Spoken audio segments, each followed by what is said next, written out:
हम कन्फेस करेंगे। जब हम कन्फेस करते हैं तो जो मुंह से बोलने के शब्द होते हैं, इंग्लिश में बोलना है तो इंग्लिश में बोल सकते हैं, हिंदी में बोलना है तो हिंदी में बोल सकते हैं, अपनी भाषा में समझ के साथ बोलना है तो वैसे कर सकते हैं, लेकिन हमने मुंह से बोलना बेहद ज़रूरी है।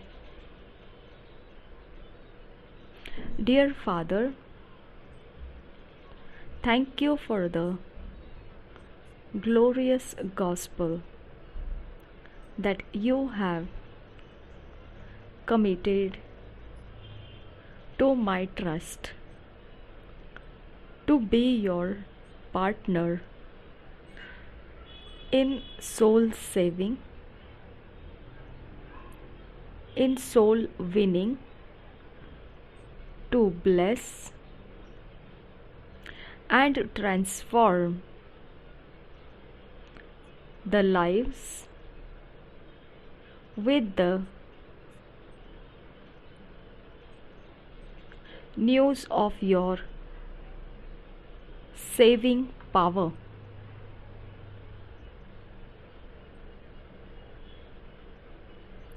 I'm on the go with the gospel, reaching out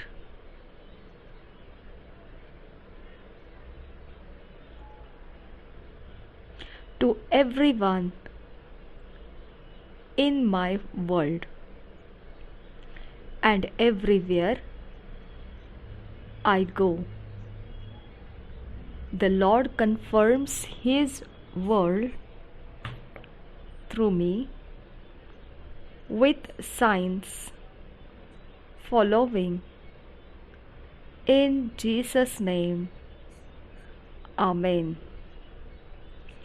प्यारे पिता, तेरा धन्यवाद हो महिमामय सुसमाचार के लिए जो तूने मुझको सौंपा है, मुझ पर भरोसा करते हुए कि मैं तेरे साथ आत्माओं को जीतने का सहभागी बनूं, कि मैं आशीष करूं और जीवनों को बदल दूं।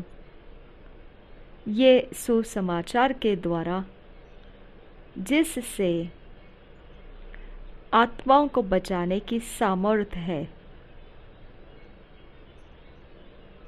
मैं चलता जा रहा हूँ सुसमाचार के साथ हर एक इंसानों तक पहुँचता हुआ मेरे जगत के अंदर, और सभीयों की जगह जहाँ तक मैं जा सकता हूँ, मैं परमेश्वर के वचन को, उसके कामों को मेरे द्वारा प्रकट करता हुआ जा रहा हूँ। जो वचन चिन्हों के साथ चलते हैं वो मैं दिखाता हुआ जा रहा हूँ। यीशु नाम में आमीन। आज मनन करने के लिए जो वचन है Romans 1 chapter 16 verse, 2 Corinthians 5 chapter 18 verse amplified classic edition में से, Mark 16 chapter 15 verse TPT the passion translation में से। आज मनन करने के लिए जो वचन है रोमियो की पत्री 1 अध्याय का 16 वचन, 2 कोरिन्थियों की पत्री, 2 कोरिन्थियों की पत्री 5 अध्याय 18 वचन, मरकुस रचित सुसमाचार 16 अध्याय 15 वचन। हिंदी में सारे वचन हम पढ़ेंगे BSI बाइबल में से, इंग्लिश में पढ़ेंगे किंग्स जेम्स वर्शन में से, और आखिरी 2 वचन जो रहेंगे वो एम्पलीफाइड क्लासिक एडिशन से और दी पैशन ट्रांसलेशन में से पढ़ेंगे। हम पढ़ेंगे रोमन्स 1 चैप्टर 16 वर्स। पहले हम पढ़ेंगे किंग्स जेम्स वर्शन में से। Romans 1 chapter 16 verse Kings James version में से। Romans 1 chapter 16 verse. For I am not ashamed of the gospel of Christ, for it is the power of God unto salvation to everyone that believeth, to the Jew first and also to the Greek. और एक बार पढ़ेंगे Romans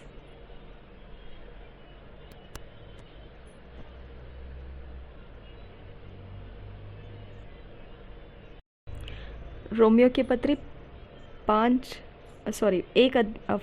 chapter 16 verse.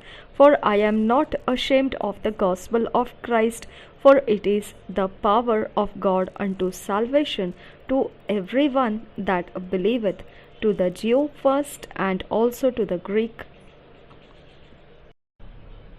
Romeo की पत्री 1:16 DSI Bible में से, क्योंकि मैं सुसमाचार से नहीं लजाता, इसलिए कि वह हरेक विश्वास करने वाले के लिए पहले तो यहूदी फिर यूनानी के लिए उद्धार के निमित्त परमेश्वर की सामर्थ्य है। और एक बार पढ़ेंगे रोमियो की पत्री 1:16, क्योंकि मैं सुसमाचार से नहीं लजाता, इसलिए कि वह हरेक विश्वास करने वाले के लिए पहले तो यहूदी फिर यूनानी के लिए उद्धार के निमित्त परमेश्वर की सामर्थ्य है। Thank you Jesus. पता है मैंने ये वचन पढ़ते वक्त क्या महसूस किया, क्या मुझे पता चला। मैं बहुत दिनों से इविल पावर्स को ऑब्ज़र्व कर रही हूँ, नोटिस कर रही हूँ, और मैंने खुद परमेश्वर से मांगा था ये बात को कि मुझे परमेश्वर प्रैक्टिकली मालूम करना है ये क्या हो रहा है मेरे साथ। ओके, ये मेरी ज़िद थी, ठीक है। जैसा हवा को परमेश्वर ने बोला था कि बुरे भले ज्ञान का फल नहीं खाना, तो डेफिनेटली अब उसके द्वारा तो हम इतना तो दिमाग आ ही गया है कि परमेश्वर के आज्ञा को तोड़ना नहीं है, है ना। तो मैंने भी परमेश्वर से हमेशा ये अपॉर्चुनिटी मेरे सामने आता था कि जानबूझ के देखना, कुछ समझना, कोशिश करना समझने की ये क्या हो रहा है, तो उससे कोई मेरे अंदर से परमेश्वर आगे बढ़ने नहीं दे रहा था, मुझे पीछे हटने के लिए बोलता था, ठीक है। लेकिन अब एक समय ऐसा आ गया है कि मुझे कम्प्लीटली मालूम पड़ता है, देख रही हूँ मैं, समझ रही हूँ, और पता चल रहा है कि कहाँ पे क्या किया जाता है, कैसे, किस तरह से, क्या मुझे परेशानी करने का तरीका क्या है। ओके, मैंने परमेश्वर से खुद मांगा था, और परमेश्वर की विश्वास योग्यता है ये कि उसने मेरी डिमांड को उसने पूरा करके दिया, ठीक है। तो इतने पावर्स को मैंने देखा, यहाँ बहुत छोटा सा हिस्सा देखा है मैंने, पावर्स किस तरह से यूज़ करते हैं लोग, बहुत छोटा हिस्सा, बहुत तिनके भर का हिस्सा देखा है। लेकिन वो जब मैंने देखा तब ये वचन मुझे गहरा महसूस करा रहा है ये बात को, कि सच में उनके पास सब कुछ करने का सारा तरीका है, लेकिन स्वर्ग में जाने का तरीका नहीं है उनके पास। कोई उनके पावर को सीख के कोई भी परमेश्वर को प्राप्त नहीं कर सकता है, ना ही वो परमेश्वर को समझ सकता है, ना ही वो स्वर्ग को समझ सकता है, ना ही वो स्वर्ग जा सकेगा। आमीन। अब मेरे लिए ये बहुत गहरी बात है, क्योंकि मैंने ज़िद किया था परमेश्वर से कि मुझे बता ये क्या हो रहा है मेरे साथ, और क्या कर रहे, कौन कर रहा है, क्यों कर रहा है, मैं जानना चाहती हूँ। मैंने ज़िद लगाया था परमेश्वर से, परमेश्वर ने मुझे दिखाया। लेकिन जब मैं ये वचन पढ़ रही हूँ, देखिए इंग्लिश में मैं और एक बार पढ़ना चाहूँगी, इंग्लिश में Romans 1 chapter 16 verse. For I am not ashamed of the gospel of Christ. Hallelujah. Okay, अब मैं ये सुसमाचार का वचन पढ़ रही हूँ, मतलब रैप्सोडी ऑफ रियलिटीज़ क्या है, सुसमाचार का वचन है। ANM मिनिस्ट्रीज में से हम वचन को सुनते हैं, ओके, आराधना को हम सुनते हैं, आराधना हम करते हैं, है ना। हम उछलते हैं, झूमते हैं, नाचते हैं, गाते हैं, सब कुछ के अंदर एक सामर्थ्य है, पावर है, ओके। और वो कौन सी पावर है? जब वो पावर उतर कर आती है, जब वो पावर प्रकट होती है। उतर कर आने का मतलब क्या है? वहाँ वो कहीं से उतर कर आ रही है ऐसा नहीं है, ये पावर जब हमारे अंदर से खुल जाती है तब कुछ बनता है। वहाँ पर क्या बनता है?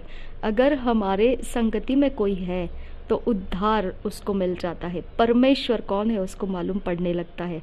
ओके, प्राण परमेश्वर को देना वो समझने लगता है। ओके, पापों की माफ़ी वो समझने लगता है। ओके, इसके लिए परमेश्वर का वचन कहता है, अगर तुम बात नहीं करोगे, अगर तुम बोलोगे नहीं मेरे वचन को लोगों के सामने, तो मैं खुद भी तुम्हारा इनकार करूँगा ही, लेकिन स्वर्गदूतों के सामने मैं तुम्हारा इनकार कर दूँगा। लेकिन इसके अलावा मैं तुम्हारे जगह पर पत्थरों को बोलने के लिए बोलूँगा। क्योंकि क्या है, बोलने में क्या है? हम जब सुसमाचार का काम कर रहे हैं तो हमारे अंदर से पावर खुलती है। अब ये पावर किसी को छल नहीं करती है। ओके, ये पावर किसी को नुकसान नहीं करती है। और देखो, जो इवल किंगडम है उसको नुकसान और भलाई से कोई मतलब नहीं रहता है। ये मैंने सबक सीखा, लेसन सीखा, क्योंकि मैंने इतनी सारी बदतमीज़ की बातें बोलकर देखा, चिल्ला के देखा, डांट के देखा, सब कुछ करके देखा। लेकिन इवल पावर इवल है ना, वो भला जानता है ना बुरा जानता है। ओके, वो सिर्फ विकेडनेस जानता है, सिर्फ दुष्टता जानता है। अगर आपको ईवल क्या है पहचानना है तो बाइबल में पढ़िए, जो विकेड है, जो दुष्टता है, बस आप उसको पढ़िए, आप समझ जाएंगे। उसको ना आप भला करने से कुछ चेंज करेंगे वो लोग, और ना बुरा करने से कुछ चेंज होंगे। ओके, भलाई करने से वो आपका फ़ायदा उठाएंगे, बुराई करने से वो आपके साथ निपटने की भी तैयारी रखेंगे। ओके, यानी उनके लिए कोई फ़र्क नहीं पड़ता है, इंसानियत का कोई फ़र्क नहीं पड़ता है। ओके, लेकिन आप उनके पावर्स के सामने जब आप भी प्रभु का वचन स्प्रेड करने में अपना मन लगाते हो, जब आप रैप्सोडी ऑफ रियलिटीज़ को पढ़ने में मन लगाते हो, तो ये जो पावर यहाँ हमारे अंदर से निकलती है, ये परमेश्वर का मुलाकात कराने वाला पावर है। वो लोग जो पावर यूज़ करते हैं वो चोरी नाश घात करने वाला पावर यूज़ करते हैं।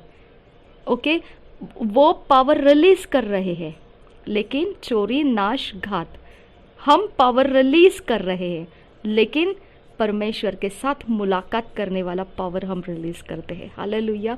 इसके लिए मुझे ये वचन गहरे से अंदर मुझे मालूम पड़ा कि सच है, परमेश्वर हम जिसे जानते हैं वो इवल किंगडम नहीं जानता है। हालेलुया। इसके लिए उनके पावर का घमंड उनको है, हमारे पावर का घमंड हमको है। अगर हमको कहेंगे बुरा करो तो हम नहीं कर पाएंगे। ओके, मैंने एक लिमिट तक डांट के देखा, क्योंकि ऑलरेडी मुझे तो वैसे ही दुष्ट आत्मा से परेशान कर दिया था, तो मेरे ज़ुबान को भी अशुद्ध कामों के लिए ऐसे कुछ खाने पीने में गया होगा, कुछ भी होगा। लेकिन मैंने वो भी करके देखा कि उनको डांटने के वक्त मैंने भी वैसे ही शब्द यूज़ किए, ये नालायक है, बदतमीज़ है, ऐसे वर्ड्स यूज़ किए, लेकिन कुछ फ़र्क नहीं पड़ता है उनको। ओके, शब्द से उनको कोई फ़र्क नहीं पड़ता है। ठीक है, और मैंने उनको अच्छी बात भी समझा कर देखा। ओके, अच्छी बातें भी बताई, बोलकर बताई। ओके, कि ऐसे नहीं करना है, ये अच्छा बात नहीं है, तुमको परमेश्वर पनिश करेगा, ये करेगा, वो करेगा। नो चेंज, कुछ चेंज नहीं। ओके, वो अड़े के खड़े दुष्टता करने में। ठीक है, ये एक तरीका रहता है हमको दुष्टता को समझने का। हमारे अंदर का पावर, परमेश्वर की पहचान अगर किसी को करना है तो आप यूज़ करो उसको। ठीक है, हमारे अंदर का पावर का काम है वो। अगर किसी को परमेश्वर का पहचान करके देना है, और हमारे अंदर देखो, मैंने जो देखा है किस प्रकार से ये इवल पावर को यूज़ करते हैं मनुष्य जाति, जो देखा है, अगर हम उनको सामने रखेंगे और हम अपने को देखेंगे तो हम भी पावर रिलीज़ करने के लिए क्या कर रहे होते हैं? आराधना करते हैं, वचन बोलते हैं, प्रार्थना करते हैं, हाँ, हम उपवास करते हैं, या हम परमेश्वर में मनन करते हैं, या वचनों को हम बोलते हैं। हम ये कर रहे होते हैं। ईवल पावर को रिलीज़ करने के लिए वो लोग वहाँ पर कुछ अलग कर रहे होते हैं, लेकिन उनको भी कुछ करना पड़ता है। ओके, तो हमारा जो करना है, अब यहाँ पर हमारा भी एक पावर रिलीज होने वाला है। यहाँ पर जब रैप्सोडी ऑफ रियलिटीज रिलीज होता है, पावर रिलीज होता है परमेश्वर का, तब यहाँ पर परमेश्वर के साथ मुलाकात होता है। ओके, कैसे पता चलता है कि आपका परमेश्वर के साथ मुलाकात हो गया? जब रैप्सोडी ऑफ रियलिटीज़ को आप ओपन करते हैं, पढ़ते हैं, आपके लाइफ में चेंज दिखने लगता है, आपका माहौल बदलने लगता है। ओके, एक किताब पढ़ा ऐसे माहौल नहीं रहता है, वो कुछ तो एक अजीब सा चेंजेस परमेश्वर अद्भुत चेंज करता है हमारे अंदर। ओके, और यही वो पावर है। क्यों? आपने ओपन किया रैप्सोडी ऑफ रियलिटीज़, आपने पढ़ा, सुना, आप तुरंत चेंज को महसूस करते हैं, महसूस होता है, वही पावर है। ओके, और ये पावर अब क्या करेगा? ये पावर देखो, इवल किंगडम का पावर जब रिलीज होता है, वो लोग कुछ करते हैं, तब उनके पास एक मकसद रहता है, क्या करना है उस पावर का। ओके, हमारे पास जब ये पावर रिलीज होता है तो हमारे पास क्या उत्पन्न होगा? यहाँ पे दिया है, देखो, for it is the power of God unto salvation to everyone that believeth. Hallelujah. Okay, तो हमारा शॉट लगेगा, किधर लगेगा? उन लोगों के जीवन में जो विश्वास करता है। समझ में आया? To the Jew first and also to the Greek. Okay, यानी यहूदियों को भी और यूनानी को भी और अन्य जातियों के लिए भी। समझ में आया? तो हमारे लिए पावर है, ये पावर है, ये रिलीज होता है जब आप रैप्सोडी ऑफ रियलिटीज़ जैसा सुसमाचार का या आराधना या प्रार्थना ऐसा कुछ भी आप कर रहे होते, तो आपके अंदर से एक पावर रिलीज हो रहा होता है, क्योंकि हम ये एक्टिविटीज़ करने के कारण परमेश्वर का पावर फ्री होता है हमारे अंदर से। और ये पावर फ्री होने की वजह से अगर किसी के अंदर राई के दाने जितना भी विश्वास होगा कि परमेश्वर है, ओके, परमेश्वर है, ओके, अगर ज़रा सा भी उसके अंदर विश्वास होगा, वो आग पकड़ लेगा, आत्मिक आग पकड़ लेगा, ज्वलंत हो जाएगा, और वो उस धुन में निकल पड़ेगा कि मैंने कुछ यहाँ पे पाया।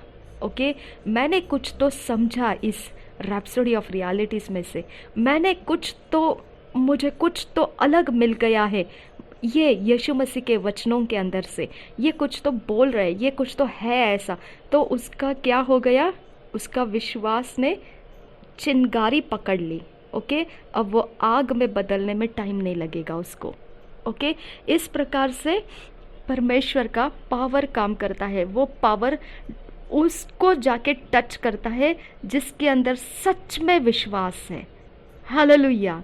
ओके, तो आप इसका परीक्षा करके देख सकते हैं। आपको मैं परीक्षा मतलब वैसा नहीं बोल रही हूँ। देखो, परमेश्वर खुद बोलता है, चख के देखो मैं कैसा भला परमेश्वर हूँ, है ना? ओके, तो ये पावर इतना सुंदर पावर है। देखो, मैंने इवल पावर को यूज़ करने वाले लोगों को प्रैक्टिकली देखा, वो लोग कैसे इवल पावर यूज़ करते हैं, और उनके पास टारगेट रहता है, उस पावर के ऊपर डिमांड रहता है उनको कि ये पावर क्या काम करना चाहिए। ओके, लेकिन उनका काम चोरी नाश घात होता है। ठीक है, उसमें से कुछ भी भलाई उत्पन्न नहीं कर सकता है। ठीक है, तो उनका पावर को भी एक्टिविटी करना पड़ता है, हमारे पावर को भी एक्टिविटी करना पड़ता है। लेकिन उनका पावर उनको इवल किंगडम को चोरी नाश घात से बेनिफिट देने के लिए होता है, हमारा पावर परमेश्वर के राज्य को बेनिफिट देने के लिए होता है। इसकी वजह से हम उनके जैसे एक्टिविटी करके पावर रिलीज नहीं कर सकते हैं, गाली दे के या डांट के या कुछ करके। तो ये सारा है, ये है। ओके, अगर कोई नशे की हवा छोड़ेगा, अगर कोई दुष्ट आत्मा बिठा देगा आपके शरीर के कोई हिस्से में, मैंने वो गहरे देखा है, मैंने ये अनुभव ये बहुत गहरा देखा है कि दुष्ट आत्माओं को कैसे हमारे बॉडी को दिया जाता है। इसके लिए मुझे पता चला परमेश्वर का वचन क्यों कहता है ऐसा, कि आने वाले आखिरी दिनों में, ओके, परमेश्वर के लोगों के अंदर परमेश्वर का प्रेम ठंडा पड़ते जाएगा। ये क्यों लिखा है ऐसा?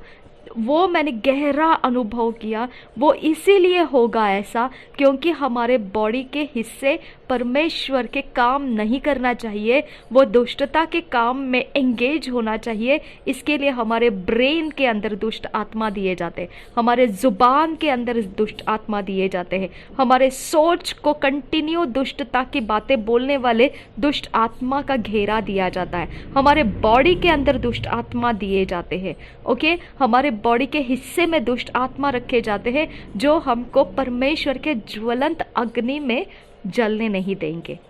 ओके, हमारे अंदर से ये आएगा कि आज प्रेयर नहीं करेंगे, आज बाइबल रीडिंग नहीं करेंगे, आज हम प्रार्थना नहीं करेंगे, आज बस हम चर्च चालू है तो भी हम खाना खाते बैठेंगे, आज हम चर्च चालू है तो भी हम सोएंगे, आज हम कुछ है तो भी हमारा इम्पोर्टेंस, हमारा पैशन जो है वो सेकेंड स्टेज में आने लगता है।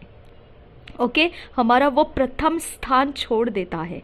समझ में आया? तो ये दुष्ट आत्मा हमारे आत्मा के अंदर नहीं डाल सकते हैं, वो जगह बंद हो गई है। ओके, हमारे आत्मा के अंदर से अब कुछ चेंजेस नहीं कर सकते हैं वो। लेकिन आपको पता है पौलुस की पत्री में क्या लिखा है?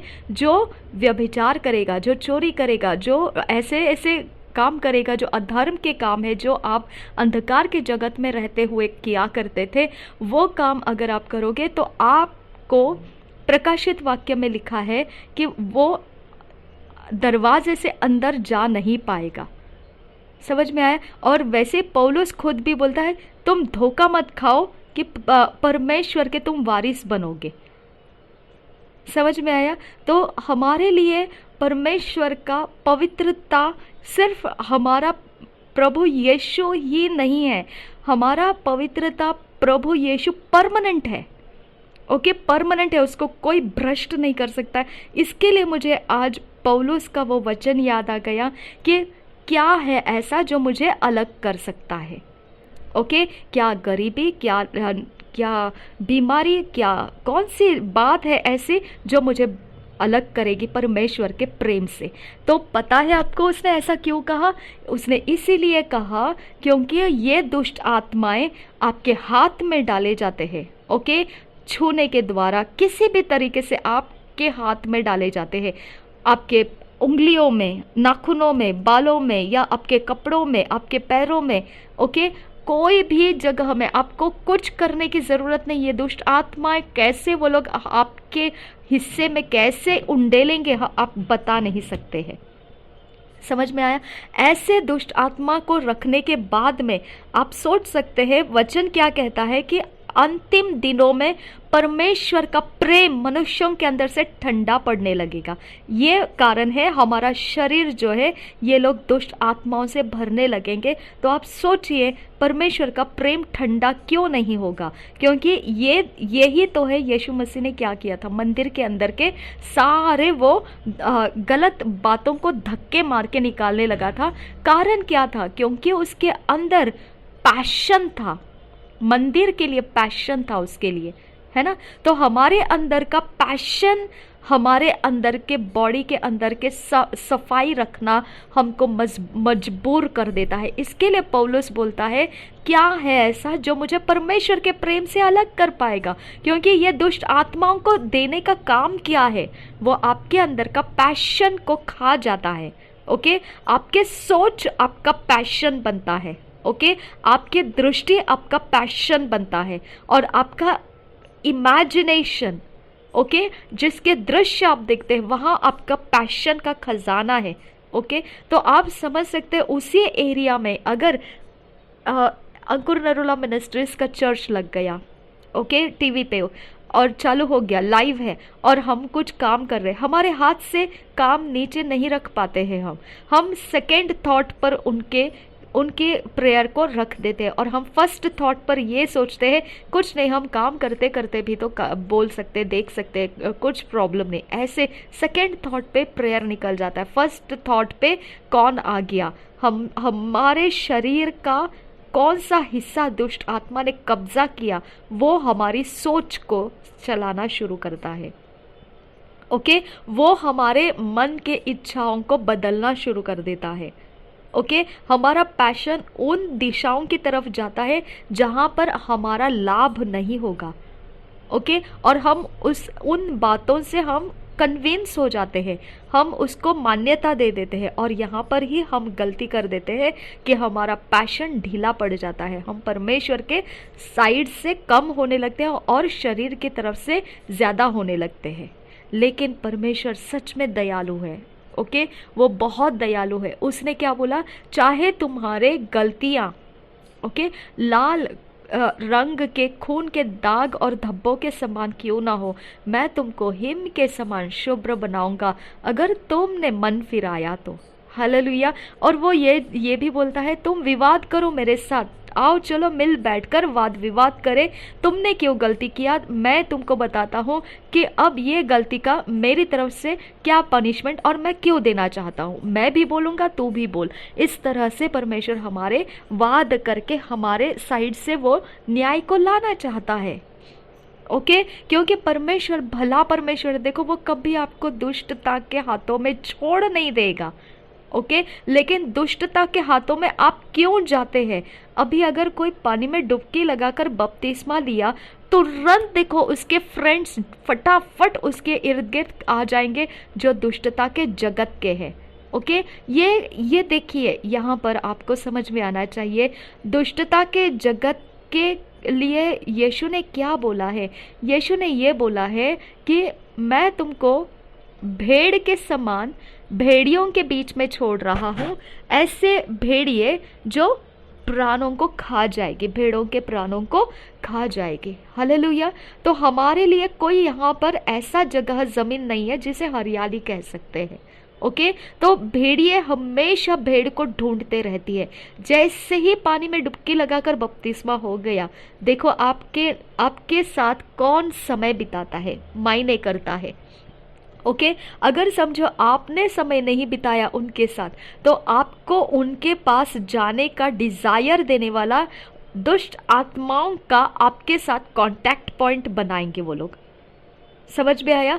ताकि आपका फेवर उनको मिलेगा, आपकी मान्यता उनको मिलेगी, फिर आप उनके पीछे पीछे जाओगे और फिर धीरे धीरे धीरे वो एक बांसुरी बजाने वाले का कहानी है ना, कि वो किस प्रकार से मोहित कर दिया बच्चों को और चलाते चलाते चलाते कहाँ पर लेकर गया, वो पानी के अंदर डुबो दिया सब बच्चों के साथ, है ना।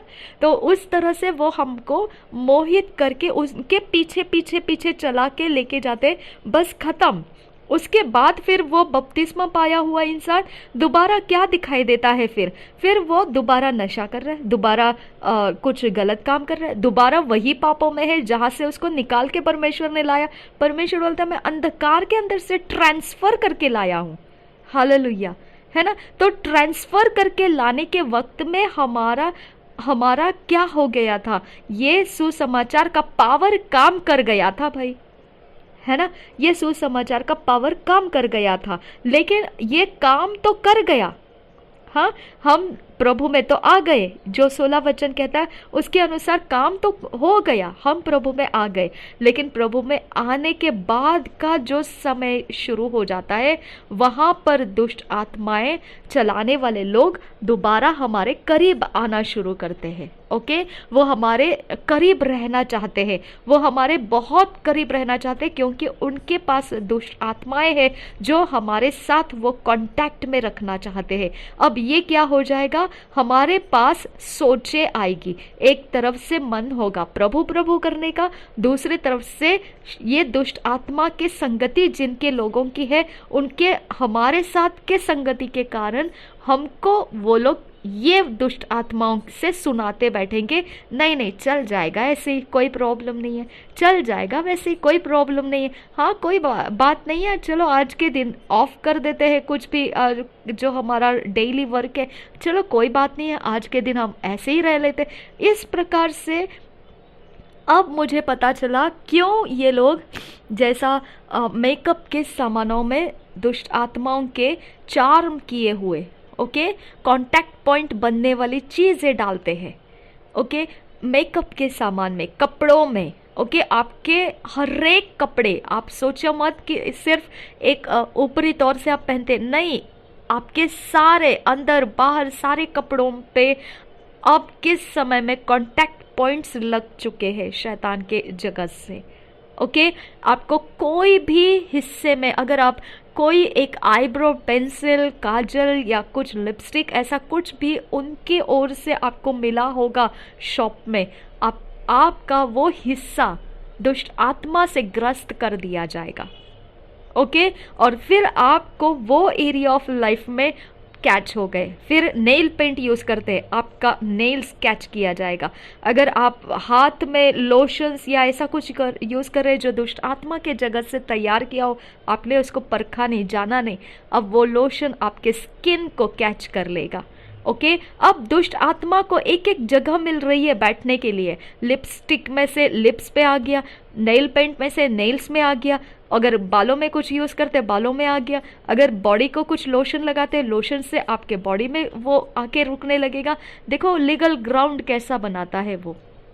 ओके, इतना इतना उसने मनुष्य के शरीर में अपना एक डेरा बनाए रखने का, इतने सारे छोटी छोटी एरियाज ऑफ लाइफ को उसने अपने कब्जे में लिया है कि वो हर प्रकार से दुष्ट आत्माओं को मनुष्य के शरीर से जकड़े रखना चाहता है।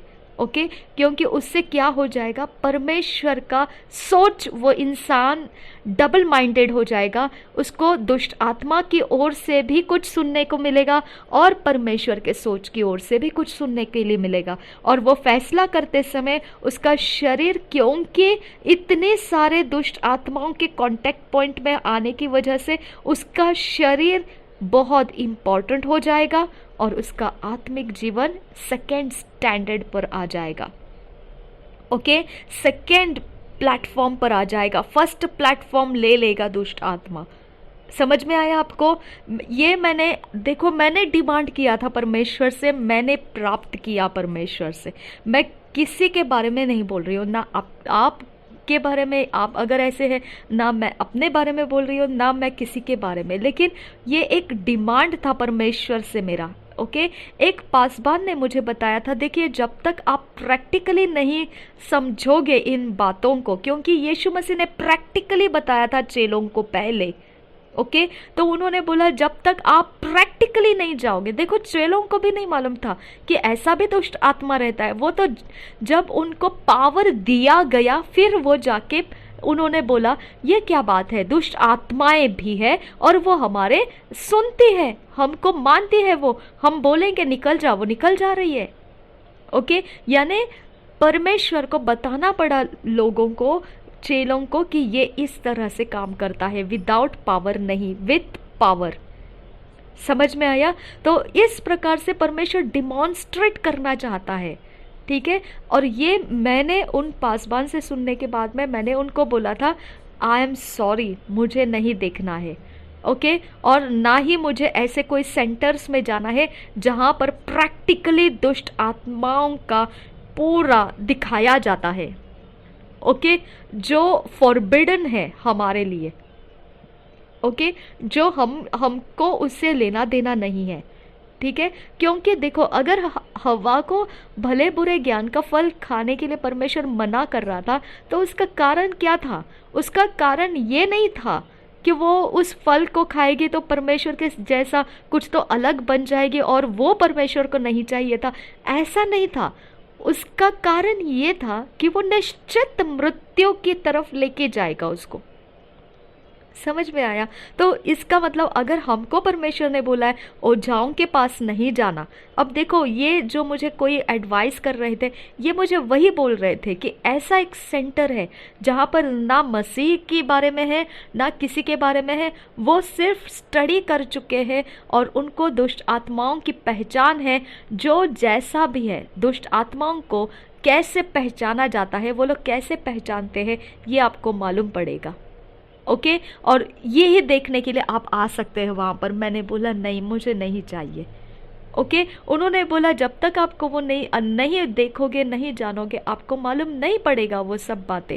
मैंने बोला मुझे नहीं जानना है। और फिर मैंने परमेश्वर से बोला कि ये इस तरह से बोलते हैं, अगर ये पासबान होने के बाद ऐसा मुझे बोल रहे हैं, तो क्या तू इसे पौलुस को बताया था? क्या तूने पतरस को बताया था? क्या तूने, ये लोग तो ये पासबानों से भी बहुत आगे निकल चुके हुए लोग हैं तेरे चेले, क्या तूने उनको ऐसा कुछ दिया था क्या देखने के लिए? ओके तो चलो, उस समय यीशु मसीह चेलों के साथ था, चेलों को मिल गया देखने के लिए। और पौलुस के साथ कौन था फिर, है ना? पौलुस के साथ कौन था? वो भी कहता है कि मैंने भी ये सब ऐसा काम कर रखा है, मैंने भी ऐसे काम किया, पतरस ने किया है। चलो ठीक है, उन्होंने किया, क्या उनको परमेश्वर ने अंधकार के जगत के अंदर जाके बताया था क्या ऐसे ऐसे है? हम नहीं जानते हैं। ओके मुझे नहीं पता है, आपको पता होगा तो मुझे नहीं पता। ओके लेकिन परमेश्वर को मैंने मांगा था, मैंने डिमांड किया था, लॉर्ड मुझे देखना है। ओके और मैंने देखा, और मैंने देखने के बाद यस, ओके मुझे एक पासबान ने बोला था, मैंने उनको ऐसे बोला था कि ये क्यों मुझे ऐसे परेशान हो रहा है, ये क्या है, हम हमारे लिए ये सब बातें, हमारे लिए ये सब बातों को फाइट करना परमेश्वर ने बोला है, और ये लोग ऐसा करेंगे तो इनके साथ कैसे, क्या मैं फाइट कर सकती हूँ, इनको कैसे मना कर सकती हूँ, क्योंकि इनको तो हमें सुसमाचार सिखाना है। ओके लेकिन फिर वो पासबान ने बोला उनके पास भी पावर है। ओके जब उन्होंने ये सब बोला तो मुझे समझ में नहीं आया था, उनके पास भी पावर है। मैंने बोला पावर है तो क्या हो गया फिर? ओके हमको उस पावर से क्या लेना देना है? लेकिन वो इस पावर को यूज़ करके मुझे सता रहे हैं। समझ में आया? यानी उनका फ्रीडम है वो मुझे सताने का, उनके पास पावर है, इसके लिए वो यूज़ कर रहे हैं। तो हमारे पास भी पावर है। कौन सा पावर है? 16। आमेन। ये 16 वचन, रोमन्स 1 चैप्टर 16 वचन। ओके उनका पावर क्या प्रोड्यूस कर रहा है? मुझे फ्रस्ट्रेट करने में प्रोड्यूस कर रहा है ना? मेरा परमेश्वर का प्रेम मेरे अंदर ठंडा करने में वो काम कर रहा है। ओके मुझे भटकाने का काम कर रहा है। उनका पावर फ्रूट लाएगा ऐसा करते करते, उनको मालूम है, इसके लिए वो आराम से अपना काम किए जा रहे। लेकिन मैं क्या कर रही हूँ? मेरे पास भी तो पावर है, हालेलुया। लेकिन मैं क्या कर रही हूँ उस पावर का? मैं उस पावर का, अब मैं आपको बताती हूँ ये पावर क्या काम करता है। ये परमेश्वर के राज्य की पहचान देता है, हालेलुया। लेकिन किसको पहचान देगा? उसी को देगा जिसके अंदर विश्वास होगा। यानी देखिए, अगर आपने कहीं पर कुछ ऐसा चीज रखा है जो ज्वलनशील है, और अगर उसको आपने थोड़ा सा अगर उसको अग्नि लगाया तो वो आग पकड़ लेता है ना? तो ज्वलनशील वस्तु इसी प्रकार से होती है। तो वैसे ही उसको बताना नहीं पड़ता है कि यहाँ पर कुछ है ज्वलनशील। अगर है तो वो आग पकड़ लेगा, अगर नहीं है तो नहीं पकड़ेगा, राइट? तो ज्वलनशील को होने के लिए एक लकड़ी, मैचिस की तीली अगर आप फेंको तो उतना ही काफ़ी हो जाता है ना? लेकिन ज्वलनशील नहीं रहेगा, आप हजारों मैचेस की तीली फेंको, उधर कुछ फर्क नहीं पड़ेगा। ओके तो इसी प्रकार से हमारा परमेश्वर का विश्वास का काम करता है। आपको नहीं मालूम है अन्य जाति के अंदर कौन विश्वास करता है?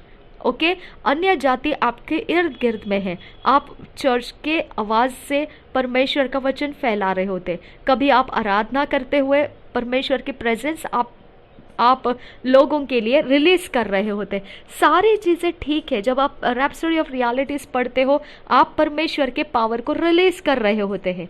ओके अब मैं आपको ये बात बताना चाहती हूँ, अगर आपके इर्द गिर्द एक भी इंसान अन्य जाति में अगर होगा, ओके जिसके अंदर जो परमेश्वर विश्वास कहता है, अगर उसके अंदर वो विश्वास होगा, वो एक बीज है माय डियर फ्रेंड्स। ओके वो एक बीज है, ठीक है? उस बीज को परमेश्वर रखता है। मरियम के कोख में बीज किसने रखा? पवित्र आत्मा ने आकर रखा, है ना? तो हमारे भी लिए परमेश्वर बीज रखता है हमारे अंदर, जिसका नाम है विश्वास।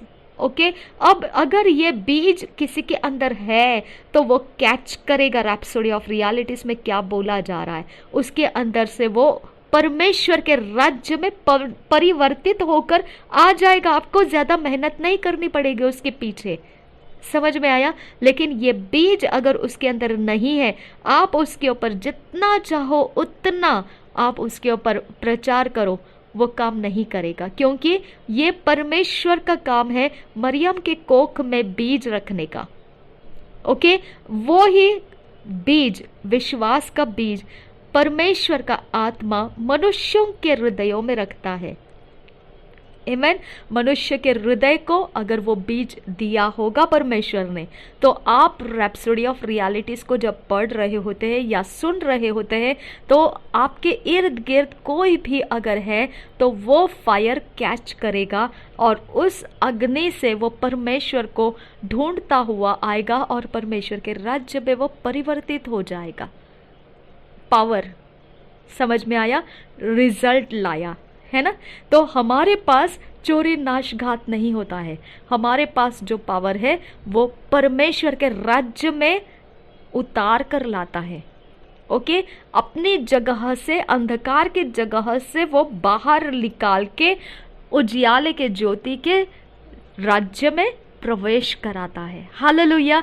तो चलो कोई बात नहीं है, अभी आपने रैप्सोडी ऑफ रियलिटीज पढ़ा, थोड़ा समय किसी को मालूम पड़ा कुछ तो है इसके अंदर, ये कुछ मेरे लाइफ से बात हो रही है, यहाँ पे कुछ तो है जो मुझे, ये एक बात है कि मैं इसे सुने बगैर नहीं छोड़ सकता हूँ, मुझे ये चाहिए, ये यहाँ से कुछ तो मुझे मिलता है। अगर ऐसा थोड़ा भी किसी के लाइफ में आया तो वो कहाँ पर प्रवेश करा रहा है? ज्योति के राज्य में उसको प्रवेश करा रहा है। हालेलुया।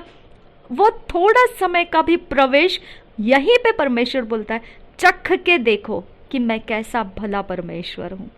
हालेलुया। यहीं पर परमेश्वर क्या कहता है? चख के देखो मैं कैसा भला परमेश्वर हूँ। इसके लिए मैंने आपको बोला कि आप ट्राई करके देखो।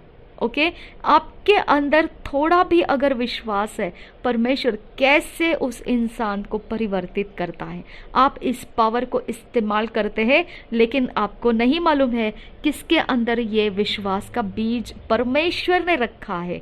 ओके, परमेश्वर बीज रखता है विश्वास का, हमको नहीं मालूम है पवित्र आत्मा ने किसके अंदर बीज बो के रखा है विश्वास का। अब उसको सिर्फ पानी की जरूरत है। ओके, अब उसको सिर्फ जलाने की जरूरत है, बस वो आग पकड़ लेगा, वो जमीन पकड़ लेगा, वो बढ़ता जाएगा। हालेलुया। और वो ज्वलंत होकर बाहर आएगा। हालेलुया। इसीलिए यीशु मसीह ने क्या बोला कि मैं आग लगाने के लिए आया हूं। ओके, मैं डिवाइड करने के लिए आया हूं। ये मत सोचो कि मैं शांति बनाने के लिए आया हूं। मैं तो तोड़ने के लिए आया हूँ, डिवाइड करने के लिए आया हूँ, सेपरेट करने के लिए आया हूँ, है ना? क्या सेपरेट कर रहा है वो परमेश्वर का विश्वास रखा हुआ बीज किसके अंदर है उसको वो अलग कर रहा है, और जिसके अंदर नहीं है वो अलग हो रहे हैं। ओके, इसके लिए परमेश्वर का वचन क्या कहता है? जितने मनुष्य जाति है सबके लिए यीशु मसीह को कुर्बान करना पड़ा है। ओके, तो इसमें एक इंसान नहीं है, सबके लिए। समझ में आया? सबके लिए देना पड़ा है यीशु मसीह को। ठीक है, तो अब मनुष्य जाति के अंदर अब इसके बाद, ठीक है, एक और जाति आ चुकी है, वो है नई सृष्टि। आमेन। ये जो 16 वचन है, हम लोगों को नई सृष्टि बनाने के लिए पावर दिया गया है। हालेलुया। ये हमारे लिए परमेश्वर ने नई सृष्टि का पावर दिया है। दूसरा पावर क्या है? परमेश्वर ने क्या बताया? तू नाग और सिंह को कुचलेगा, तू जवान सिंह और अजगर को लताड़ेगा। हालेलुया। यानी हमको वहां पे भी कुछ पावर का इस्तेमाल है। ओके, तीसरा पावर क्या बोला? जब जो कोई विश्वास कर रहा है अंदर से, उसके अंदर अगर विश्वास है तो वो क्या करेगा? वो दुष्ट आत्माओं को निकालेगा। आमेन। और उसके चिन्ह और चमत्कार के होने की वजह से लोग समझेंगे कि मैं तुम्हारे साथ हूं। समझ में आया? तो पावर्स हमारे पास भी है, लेकिन पावर्स का आउटपुट जो है, रिजल्ट जो है, वो परमेश्वर के राज्य की पहचान कराता है। हालेलुया। ओके, अब देखो, अगर मेरे पास, मुझे पता है मेरे मुंह से कुछ गलतियां हो गई, या मुझे पता है ओके ये मेरे से क्यों, मैं ऐसे बातें कर रही हूँ, मैं क्यों डांट रही हूँ, मेरे अंदर से क्यों खौल आ रही है, मुझे पता है ये दुष्ट आत्माओं का भार मुझ पर डाला गया है जो एक्टिवेट हो रही है। ओके, मुझे उससे कोई दुख नहीं है क्योंकि मेरे पास वचन है। मुझे वचन पता है क्या है वचन, कैसे है वचन, क्यों है वचन, किस प्रकार से हमारे लाइफ में दुष्टता एक्टिवेट करके वचन को पीछे हटाया जाता है, हम ये समझ सकते हैं। इसके लिए हमको फर्क नहीं पड़ता है उससे, लेकिन हमारे पास परमेश्वर का वचन है, ये कैसे मालूम पड़ता है? हम सच्चाई को पहचान जाते हैं, है ना।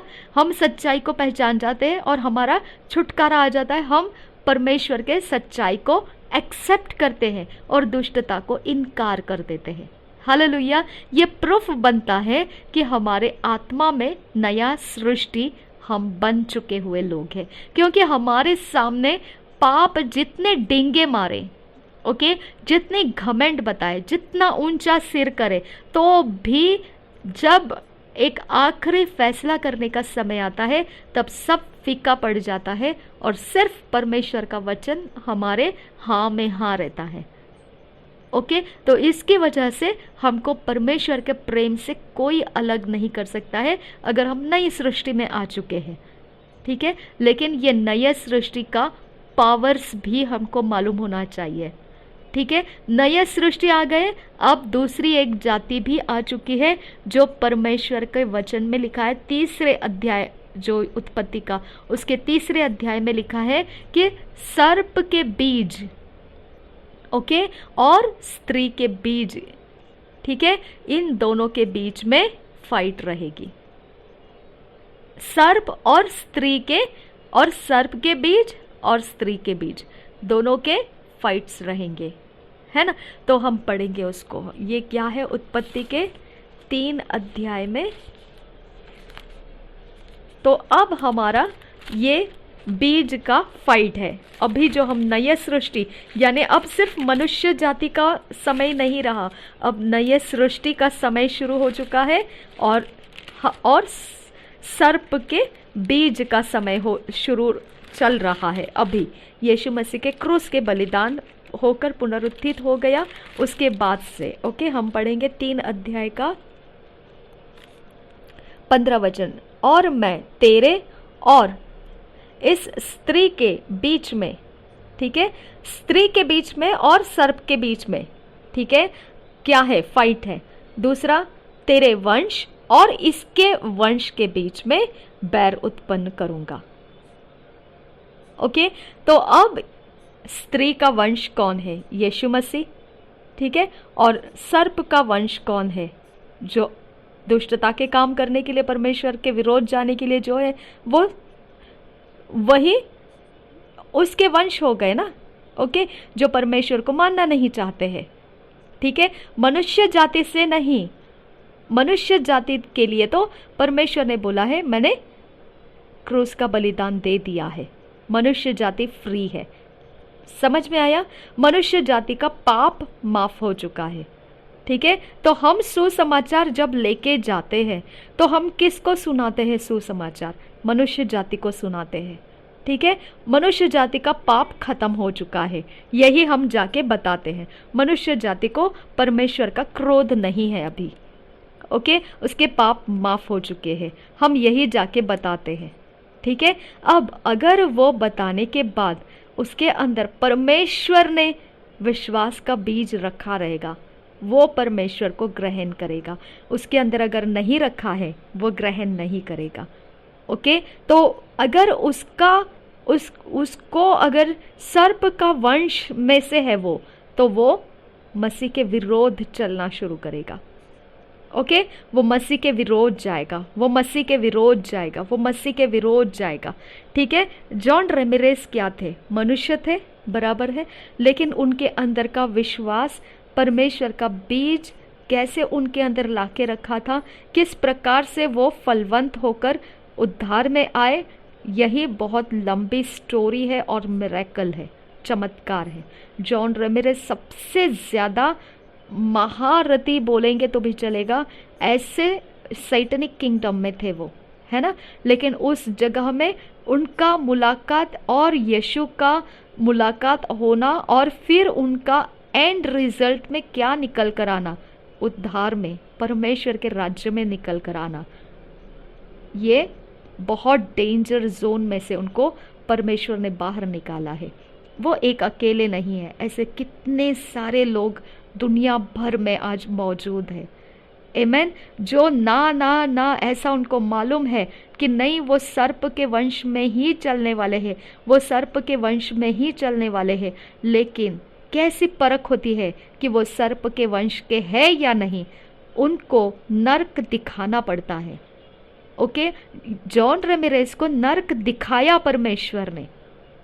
ओके, कुछ लोगों को मृत्यु दिखाया परमेश्वर ने, मृत्यु के बाद क्या होने वाला है वो जगह पर उनको लेकर गया परमेश्वर। तो इनके अंदर मनुष्य जाति है, लेकिन ये धोखा खा गए हैं। समझ में आया? तो मनुष्य जाति अगर दुष्ट आत्माओं को लेके घूमते हैं तो इसका मतलब वो सर्प के वंश के हैं, ऐसा नहीं है। उनकी परख कहाँ पर होती है? उनको परमेश्वर सच्चाई का सामना कराता है। ओके, शिमोन जादूगर क्या कर रहा था? शिमोन जादूगर पतरस को देख रहा था कि अरे ये तो फिलिप्पोस और पतरस ये तो बहुत बड़े बड़े काम कर रहे जा रहे हैं। ओके, और ये पावर तो मेरे पास नहीं है। यानी मैं ये बता रही हूँ कि मैं ये समझ रही हूँ कि कैसे क्या उसको ये सोच आया होगा कि इसके पास कुछ अलग है। यही तो बीज है कि वो मनुष्य जाति है। हालेलुया। ओके, तो ये मनुष्य जाति है, इसने जादूगरी सीखी है, इसने जादूगरी को फॉलो किया है, इसके लिए वो सर्प के वंश नहीं बन जाते हैं। समझ में आया? क्योंकि उनका सच्चाई के साथ सामना नहीं हुआ है अभी तक, इसकी वजह से वो सर्प के वंश के जैसा बिहेव कर रहे, लेकिन वो है नहीं वैसा। आमीन। इसके लिए यीशु मसीह ने क्या किया है? पूरे जगत के लिए उसने अपने प्राण को दिया है। कौन है जगत के अंदर? सर्प का वंश नहीं, मनुष्य जाति है। हालेलुया। इसके लिए परमेश्वर का वचन कहता है कि मनुष्यों के लिए यीशु मसीह कुर्बान हुआ है। समझ में आया? तो हम मनुष्य जाति है। परख कैसा होगा? सच्चाई का सामना करते ही परख हो जाएगा। हालेलुया। शिमोन जादूगर का परख हुआ, ठीक है, सच्चाई का उस सामना किया उसने। पतरस को बोला कि तू मुझे देता है क्या ये पावर? यानी उसके अंदर फर्क करना आ गया था कि ये कुछ कर रहे वो अलग है, मैं कर रहा हूं वो कुछ तो अलग है। ओके, अब उसको भी प्राप्त करना है। फिर कैसे करेंगे? वो अपने तरीके से गया, लेकिन उसी पावर ने, जिसके पीछे वो गया था खरीदने के लिए, उसी पावर ने उसको प्रभु के राज्य में लाया, है ना। तो जॉन रेमिरेज भी वैसे ही थे, वो अपने ही पावर में जा रहे थे, लेकिन जब नर्क के अंदर गए तो उन्होंने असलियत में आकर समझ लिया, अरे नहीं, ये जगह तो मेरे लिए नहीं है। कैसे क्या उसने बोला ये? क्योंकि वो मनुष्य जाति का है, उसका सामना हो गया। ओके, नर्क तो शैतान के लिए है, आपके लिए, मनुष्य जाति के लिए नहीं है। फिर कैसे क्या उसने वो शैतान के जगत को प्यार करके रखा था? क्योंकि धोखा हो गया था उसको। आमीन। तो मनुष्य जाति से परमेश्वर का बैर नहीं है, मनुष्य का और परमेश्वर का बैर खत्म हो चुका है। लेकिन यूहन्ना रचित सुसमाचार 3 अध्याय के 17 में क्या लिखा है? देखो, हम उसको पढ़ेंगे। यूहन्ना रचित सुसमाचार, ये सारा मेरा ऑब्जर्वेशंस में से परमेश्वर ने मुझे ये सारे बातों को ठीक तरह से मेरे दिमाग में डाला कि ये इस तरह से है और तू क्या कर रही है, इसके बारे में तेरे लिए जानकारी नहीं होने के कारण धोखा खा रही है। तू मनुष्यों को बैरी समझ रही है, मनुष्य बैरी नहीं है। ओके, उनके पावर्स बैरी है तेरे। ओके, ये तो मुझे पहले से ही पता है, उनके पावर्स मेरे बैरी है, लेकिन वो पावर्स और मनुष्य का कनेक्शंस कैसे चलता है वो मुझे नहीं मालूम था। ओके, यहाँ पे देखो, यूहन्ना रचित सुसमाचार 3 अध्याय का हम पढ़ेंगे 16-17 वचन। 17 वचन देखो क्या है। परमेश्वर ने पुत्र को जगत में इसलिए नहीं भेजा कि जगत पर दंड की आज्ञा दे। समझ में आया? जगत पर दंड की आज्ञा नहीं है, यानी परमेश्वर ने ये बोल के नहीं भेजा कि जाओ अब यीशु मसीह पनिश करेगा, ये बोलो जाके, नहीं। ओके, उनके बारे में क्या दिया है देखो, उनके बारे में देखो क्या दिया है, ठीक है? ये मत सोचो कि परमेश्वर ने उनको छोड़ दिया है। ये उनके बारे में ये लिखा है, 18 वचन देखो, जो उस पर 18 वचन के आधे हिस्से में से पढ़ रही हूं, जो उस पर विश्वास नहीं करता वह दोषी ठहर चुका। यानी आपको बोलने की जरूरत नहीं है। समझ में आया? हमको बोलने की जरूरत नहीं है कि यीशु मसीह तुमको पनिश करेगा, यीशु मसीह तुमको पनिश करेगा। हमको बोलने की जरूरत नहीं है। क्या हमारे सुसमाचार के बोलने से उनके अंदर विश्वास जाग रहा है या नहीं? ओके, अगर विश्वास पकड़ रहे हैं वो बचा लिए जाएंगे, लेकिन अगर विश्वास पकड़ने के बाद भी वो अगर उसी विकेडनेस में, दुष्टता में जा रहे और यीशु मसीह को नहीं मान रहे तो उनको दोषी ठहराया जाएगा। ओके, यानी उनको पनिशमेंट्स होगा। तो हमको पनिशमेंट्स बोलने की ज़रूरत नहीं है, हमारा पावर उनको पनिशमेंट की बातें बता देगा। समझ में आया? हमारा पावर क्या है? सुसमाचार का पावर है और शत्रु के सारे अधिकार को रौंदने का पावर है। सारे आकाश मंडल के दुष्ट सेनाओं के ऊपर हमको अधिकार है। मांस और लहू के साथ हमारा युद्ध नहीं है, है ना? तो मांस और लहू के साथ युद्ध नहीं है, लेकिन अगर मांस और लहू में दुष्ट आत्मा डाल दिया तो ये युद्ध मसीह खुद दुष्ट आत्मा के कारण उसके बैरियों के साथ मांस और लहू के युद्ध में उतर जाएगा। समझ में आया? यही कारण है कि हमारे अंदर का रास्ता भटक जाने का कारण दुष्ट आत्माएं हैं। ओके, क्योंकि हमारे शरीर का नियंत्रण खो जाता है। हमारे शरीर के अंदर का असलियत जो परमेश्वर है, हम परमेश्वर के मंदिर है, ये खो जाता है, छुप जाता है। खो नहीं जाता है, छुप जाता है। और हम सबसे ज़्यादा शरीर के प्रभाव को याद करके चलते हैं, सोच के चलते हैं। समझ में आया? यही कारण है कि हमारे अंदर परमेश्वर का आत्मा फिर काम नहीं कर पाता है। लेकिन जब फैसला करने का समय आएगा, ओके, जब परमेश्वर को पता है कि इसके आगे जाने से ये शरीर के ही रास्ते को लेकर जाएगी, उससे अच्छा पहले ही इसको पीछे पलटा लो। हालेलुया, इसको पलटा लेना ज़रूरी है। तो इसके लिए परमेश्वर ने बोला तुम मन फिराओ। तो मन फिराने का भी हमारे पास रास्ता नहीं है। ओके, हमारे पास मन फिराने का भी रास्ता नहीं है, क्योंकि हम परमेश्वर में आने का रास्ता हमारे पास नहीं था। तो मन फिराने का भी रास्ता हमारे पास नहीं है। परमेश्वर में आने का बीज किसने रखा? विश्वास का, पवित्र आत्मा ने। मन फिराने का बीज भी परमेश्वर खुद रखता है हमारे अंदर। हालेलुया। इसकी वजह से हमारे अंदर परमेश्वर का वचन कहता है, क्या हमको परमेश्वर के प्रेम से अलग कर सकता है? हालेलुया। पौलुस कहता है, क्या ऐसी चीज़ है जो हमको परमेश्वर के प्रेम से अलग कर सकती है? हालेलुया। तो ये एक बहुत बड़ा लेसन परमेश्वर ने मुझे सिखाया कि कैसे हम मनुष्य जाति को समझेंगे। ठीक है, अब यहाँ पर जो मनुष्य जाति है, लेकिन उसके बाद यीशु मसीह पुनरुत्थान होने के बाद एक जाति शुरू हो चुकी है, वो है नई सृष्टि। उसके अंदर हम आ चुके हैं। अब नई सृष्टि कैसे आया है? आत्मा से जन्माए गए, है ना? तो अब सर्प के बीज भी कैसे आएंगे? आत्मा से जन्माए हुए। ओके, हम नई सृष्टि कैसे बने? परमेश्वर के आत्मा के द्वारा। वो नई सृष्टि, वो सर्प के बीज कैसे बनेंगे? सर्प के आत्मा से ओवरटेक कर लिए जाएंगे। वो डेंजरस जोन है ना?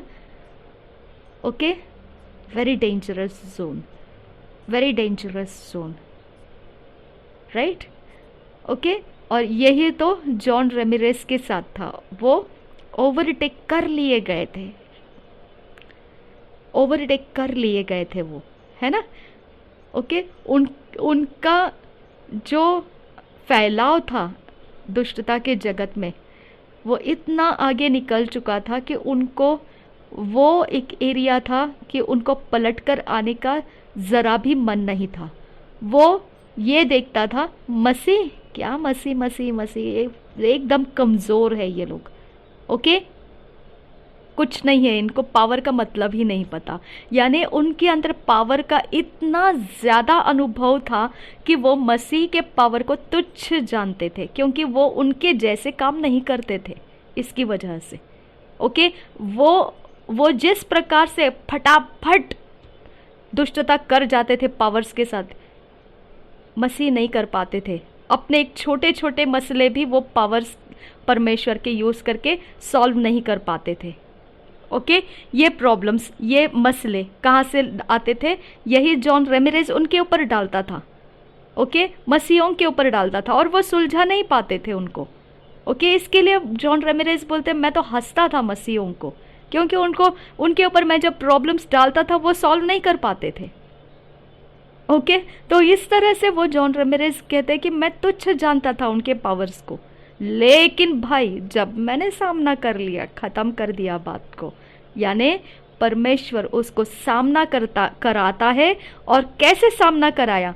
प्रभु यीशु ने सीधा नरक में गाड़ी में बिठा के भेज दिया उसको, ओके। और वो कहता इतनी स्पीड में गई, वो जो गाड़ी थी, वो जो व्हीकल थी, वो इतनी स्पीड में गई कि सब जगह अंधेरा था, कुछ मुझे समझ में नहीं आ रहा था।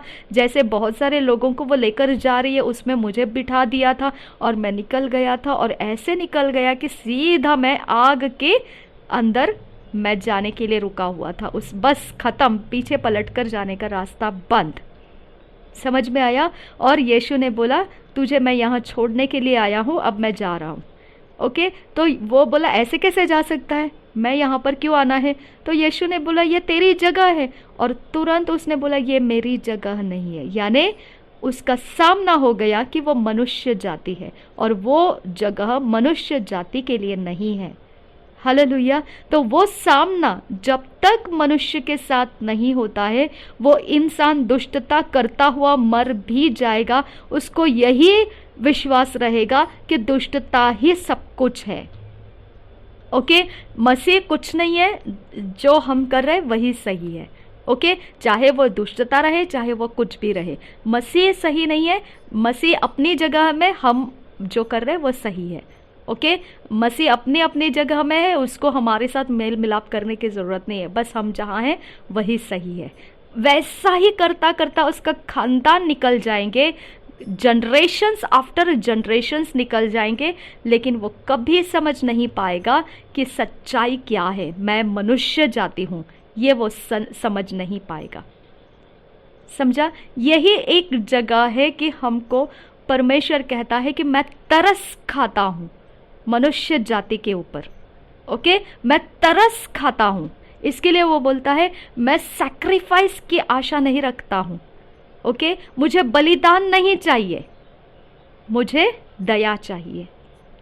हालेलुया। क्योंकि बलिदान तो बहुत किया इस्राएल लोगों ने, है ना, कि मनुष्य जाति के साथ परमेश्वर बना रहे, बलिदान तो बहुत किया, लेकिन परमेश्वर बलिदान से प्राप्त होना नहीं चाहता है। परमेश्वर दया करके आपको दिखाना चाहता है कि मैं तुम्हारा परमेश्वर हूँ। शैतान कभी दया नहीं करेगा। परमेश्वर एकमात्र वो परमेश्वर है जो दया का भंडार है, दया का धनी है। हालेलुया। वो कहता है मुझे दया चाहिए, ओके। उसको मर्सी चाहिए। I desire not sacrifice but I desire mercy, okay.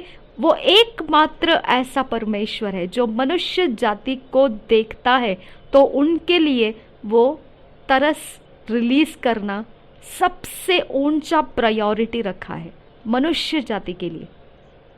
इसके लिए विलंब से क्रोध करने वाला वो परमेश्वर है। इसके लिए मसीह के फटाफट मसले हल नहीं करता है परमेश्वर, ओके। दुष्टता करने वाले लोग जब बुरे बुरे काम करके सताएंगे या कुछ परेशानी में डालेंगे तो फटाफट लेफ्ट एंड राइट देके उखाड़ नहीं देता है। दया का धनी है वो परमेश्वर।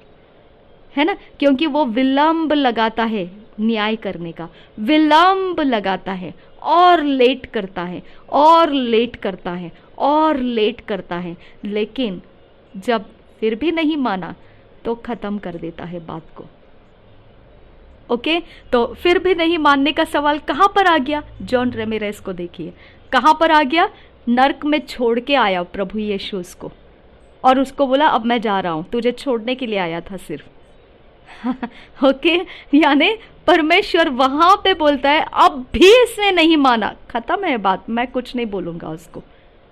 समझ में आया? तो शिमोन जादूगर का भी सामना होना पड़ा, तो परमेश्वर ने पतरस को उसके सामने रखा, फिलिप्पुस को उसके सामने रखा, परमेश्वर के आत्मा का काम होने के लिए, ताकि शिमोन जादूगर का ध्यान खींचा जाए। अरे यार, ये तो कुछ कर रहा है, ये तो कुछ कर रहा है, ये तो मुझे नहीं आता है करने को, इसके बारे में तो कुछ सोचना चाहिए, कैसे क्या इससे ले ये पावर, है ना। तो इस प्रकार से उसका ध्यान खींचना पतरस और पौलुस फिलिप्पुस ने वहां पर काम किया, है ना। तो इस ऐसा है परमेश्वर का राज्य का पावर, परमेश्वर इसीलिए यूज करता है ताकि मनुष्य जाति अपने आपे में आ जाए। समझा? इसके लिए जितना मैंने अभी तक का पावर देखा, मैंने पावर देखा, मैंने मनुष्य नहीं देखा, मैंने पावर देखा। ओके, अच्छा, तो ये पावर इस तरह से, ओ तो ये पावर ऐसे यूज कर रहे हैं, अच्छा तो ये पावर ऐसे यूज करके मेरे ऊपर भेजा जाता है, अच्छा तो ये चीज ऐसे यूज करके ये लोग मेरे तक पहुंच जाते। मैंने पावर देखा, मनुष्य को नहीं देखा, क्योंकि यीशु मसीह ने मनुष्य जाति को पाप के दंड से छुड़ा लिया है। ओके, अब मनुष्य जाति का परमेश्वर के साथ फाइट नहीं है। ठीक है, अब परमेश्वर मनुष्य जाति को परमेश्वर के साथ मेल करके लेना चाहता है। ठीक है, लेकिन ऐसे दुष्टता करने में जो विलेन है, जैसे जॉन रेमिरेस थे, जो अपने पावर में इतने खो चुके हैं कि उनको ज़रा भी मज़ा नहीं आता है यीशु मसीह क्या है जानने में, क्योंकि वो अपने पावर की ताकत में इतने मज़ा ले रहे कि उनको बिल्कुल समझ में नहीं आ रहा है कि ये लोग क्यों यीशु मसीह के पीछे जाते हैं, लोग क्यों यीशु मसीह करते हुए जाते हैं, उनको ज़रा भी इंटरेस्ट नहीं है वो जानने का। लेकिन जब यीशु मसीह ने उनको बोला ठीक है भाई, मत मान तू, चल तेरे को फिर छोड़ देता हूँ क्योंकि तेरा समय अभी ख़त्म हो गया है। हालेलुया। तो आप सोच सकते हैं अभी तक ऐसे दुष्टता करते करते कितने लोग निकल गए लेकिन रिटर्न नहीं आए। ओके, उनको परमेश्वर ने रिटर्न आने का चांस नहीं दिया, लेकिन जॉन रेमिरेस को रिटर्न आने का चांस मिला। हालेलुया। देखो कैसे क्या काम किया होगा परमेश्वर ने, सोच के देखो कैसे क्या जॉन रेमिरेस को परमेश्वर ने पलटा के लाया होगा, कैसे लाया होगा। इसके पहले तो कितने सारे ऐसे महा लोग ऐसे निकल जाके कहीं ना कहीं खत्म हो चुके, उनको लौट कर आने का रास्ता नहीं मिला। ओके, और उनको फॉलो करने वाले ये समझ नहीं पाए कि अभी वो कहाँ पर है, वो समझ नहीं पाए, इसके लिए तो उनको फॉलो कर रहे हैं, अभी भी दुष्टता करते हैं, अभी भी कोई ना कोई गलतियां करते ही रहते हैं, उनको पता है कि ये ऐसे करने से ऐसे कुछ काम बन जाता है, अभी भी वो वैसे ही कर रहे हैं। तो इसका मतलब क्या है? इसका मतलब यही है कि उनको आगे जाने में अभी तक डर नहीं है, क्योंकि उनको मालूम ही नहीं उनके आगे चले गए लोग कहाँ पर है अभी, है ना, उनको मालूम ही नहीं है। इसके लिए वो अभी भी उन्हीं के फॉलोवर्स से वैसे ही वो पीछे पीछे जा रहे हैं। ओके, तो हम उनको देख के ये समझ सकते हैं कि अभी तक उनको सच्चाई का सामना नहीं कराया है। ओके, अब सच्चाई का सामना कहाँ से होता है? सुसमाचार को देने से सच्चाई का सामना होता है। लेकिन सुसमाचार को उस इंसान के साथ कांटेक्ट में आने के लिए परमेश्वर ने उसके अंदर बीज रखना पड़ता है ना। वो कौन सा बीज है? विश्वास का बीज है। ओके, तो उसके लिए हमने क्या करना पड़ता है? सुसमाचार देना पड़ता है, हमने चर्च चलाना पड़ता है, हमने प्रचार करना पड़ता है, हमने उनको बोलना पड़ता है, हमने परमेश्वर के बारे में उन तक पहुंचाना पड़ता है, हमने करते जाना पड़ता है। हमारे इस करते जाने में पावर है, और वो पावर उनके विश्वास को टच कर रहा है। जो परमेश्वर ने रखा हुआ बीज है उसको वो टच कर रहा है। कभी तो उनको लगता है हाँ यार ये तो सच है, इसको तो मान लेना चाहिए, नहीं, फिर पलटा कर वो वही करते। फिर कभी याद आ जाता है हाँ हाँ ये सही है, हमको ये नहीं होना चाहिए, ऐसे यीशु मसीह जो बोल रहा है वो सही है, नहीं, फिर पलट के उधर ही चले जाते हैं, फिर पलट के वही करते हैं जो बुरा है, फिर पलट के वही करते हैं जो बुरा है। इसका मतलब क्या है? वो आग पकड़ नहीं रहे हैं। ओके, ऐसे लोगों के लिए परमेश्वर फिर क्या करता है? वहां पहुंचने के बाद में जहां उसका अब लाइफ खत्म होना है, वो सीधा सच्चाई का सामना कराता है। ओके, और उसको बता देता है इसके बाद तू कहाँ रहने वाला है। ठीक है, तब जो आपे में आ जाते हैं तो फिर वो प्रभु में आ जाते हैं। हालेलुया। तो इस प्रकार से हमारी प्रार्थना उन लोगों को अभी तक की नहीं गई है, या फिर हमने उनको प्रचार नहीं किया है, या फिर उनको मन फिराव का अवसर उठाना आया नहीं, और हमने उनके लिए प्रार्थना करके उनका पीछा नहीं किया, तो वो क्या हो जाएंगे? वो अवसर खो देंगे। ओके, उनको रिटर्न बैक आने का चांस नहीं मिलेगा।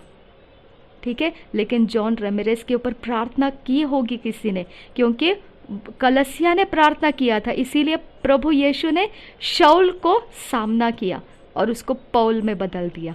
सेम थिंग जॉन रेमिरेस के बारे में हो गया। इसकी वजह से जॉन रेमिरेस सैटनिक में से निकल आए, किस में हो गए? अभी प्रभु यीशु मसीह में। आमीन। तो क्या हो गया होगा उनके अंदर? परमेश्वर के प्रार्थना करने वाले लोगों ने उनका पीछा किया, उनका पीछा किया, उनका पीछा किया, उनका पीछा किया, उनका पीछा किया, और फाइनली उन्होंने क्या मांगा होगा? छोड़ो खुदा, खत्म करो, बस हो गया, क्योंकि ये तो पावर में बढ़ता ही जा रहा है। ओके, और ये तो परेशान करते जा रहा है, खत्म करो लॉर्ड, बस आर और पार कुछ एक कर दो, वी डोंट वांट, हम इसको और ज़्यादा उठा नहीं सकते हैं। ओके, और यही बात हो जाता है कि फिर प्रभु यीशु सुन लेता है उस बात को, और वो प्रार्थनाओं को याद करता है जो इन लोगों ने पहले से करते हुए आया है। ओके, और फिर उस प्रार्थना का वेट देखता है, उस प्रार्थना का वजन देखता है। वो प्रार्थना जितनी वजनदार करते हुए लोग आए हैं, उसी के खातिर फिर परमेश्वर खुद उसका सामना सच्चाई के साथ कराता है, और वहाँ पर वो मनुष्य जाति को पहचानने लगता है इंसान, और वो बोलता है नहीं नहीं नहीं नहीं, मेरे से गलती हो गया, मैं यीशु को स्वीकारने तैयार हूँ। हालेलुया। ये आपके हमारे प्रार्थना का वजन मायने करता है। अगर आप प्रार्थना करते जा रहे हो किसी के बारे में, और जो बुरा बुरा बुरा बुरा plus and plus and plus होता जाता है, कोई फर्क नहीं पड़ता है, प्रार्थना का वजन बढ़ाते जाओ। ओके, उसको उसका खुद का सामना परमेश्वर करवाएगा कि तू मनुष्य जाति है, तू हैवान या शैतान का या नर्क का तो कोई मेंबर नहीं है। ओके, तू परमेश्वर का है, परमेश्वर ने तुझे मनुष्य जाति बनाया है, और तू मनुष्य जाति है, और तुझे यीशु मसीह बचाने के लिए है। ओके, और तब वहाँ से वो मनुष्य जाति में उसको समझ में आएगा, अच्छा तो मुझे ये रास्ता छोड़ना है और सच्चाई का रास्ता पकड़ना है। तो हमारी प्रार्थना मायने करती है माय फ्रेंड्स। ओके, इसके लिए रैप्सोडी ऑफ रियलिटीज़ को जितना हो सके उतने लोगों तक लेकर जाइए, क्योंकि ये बहुत ज़्यादा परमेश्वर का बड़ा सामर्थ का काम है जो आप करेंगे, तो डेफिनेटली है कि आपका वजन परमेश्वर गिनती करेगा, मायने रखेगा। ओके, गिनती में लेगा वो, अच्छा तो इतना इतना इसने काम किया है, तो निश्चित है इस इंसान को तो अभी बचा ही लेना चाहिए, चलो इसको सामना कराओ सच्चाई के साथ। ठीक है, और वो इंसान जो भी रहेंगे जिसके लिए आप प्रार्थना कर रहे हैं, वो प्रभु में उतर जाएंगे। आमीन। देखो कितना प्यारा परमेश्वर है हमारा, है ना। ओके, हम अगला वचन पढ़ेंगे, 2 Corinthians 5 chapter 18 वर्स हम पढ़ेंगे किंग्स जेम्स वर्जन में से, नहीं I am sorry, amplified classic edition में से पढ़ेंगे।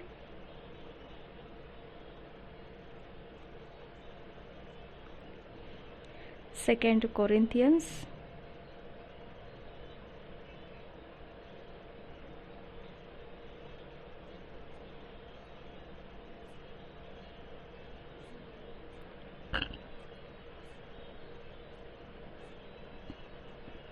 5 chapter 18th verse.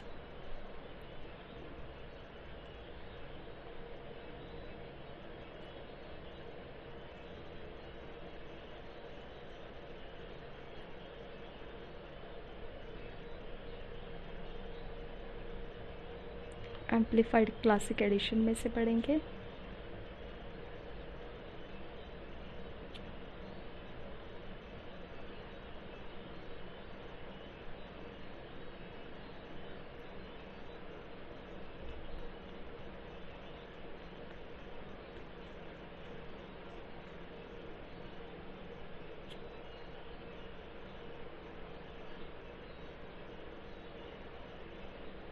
मेरा पेज लोकेट नहीं हो रहा है, मेरे सामने से वो स्क्रीन हट गया, उस स्क्रीन पर मैं आ रही हूँ। ओके, ठीक है। This is 2 Corinthians 5 chapter 18th verse.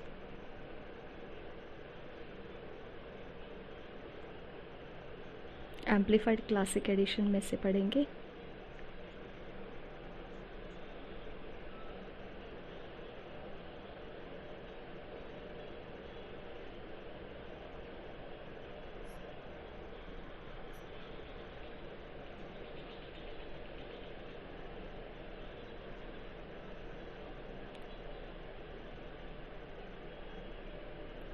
ठीक है।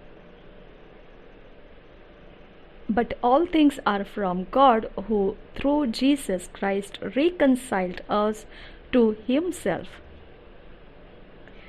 received us into favor, brought us into harmony with himself, and gave to us the ministry of reconciliation, that by word and deed we might aim to bring others into harmony with him. Hallelujah. देखो और एक बार पढ़ेंगे 2 Corinthians 5 chapter 18 verse amplified Bible classic edition में से। But all things are from God, who through Jesus Christ reconciled us to himself, received us into favor, brought us into harmony with himself, and gave to us the ministry of reconciliation, that by word and deed we might aim to bring others into harmony with him. Okay, ये विस्तारित Bible है, इसको पहले हम हिंदी में पढ़ेंगे कैसे लिखा है, फिर बाद में हम इसी विस्तारित बाइबल में कैसे लिखा है उसको हम देखेंगे। 2 कुरिन्थियों के पत्र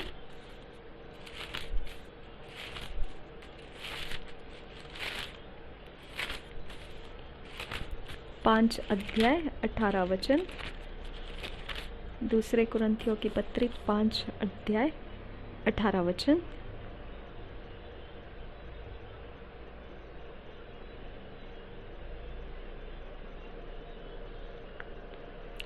ये सब बातें परमेश्वर की ओर से है, जिसने मसीह के द्वारा अपने साथ हमारा मेल मिलाप कर लिया और मेल मिलाप की सेवा हमें सौंप दी है। और एक बार पढ़ेंगे 2 कुरिन्थियों की पत्री 5 अध्याय का 18 वचन। ये सब बातें परमेश्वर की ओर से है, जिसने मसीह के द्वारा अपने साथ हमारा मेल मिलाप कर लिया और मेल मिलाप की सेवा हमें सौंप दी है।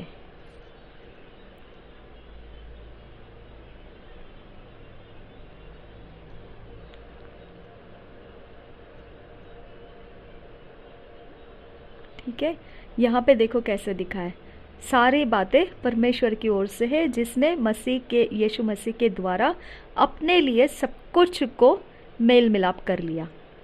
ओके, आगे इसमें एक्स्ट्रा ज़्यादा बढ़ाकर ऐसे लिखा है कि परमेश्वर ने हमको उसके कृपा दृष्टि में ले लिया।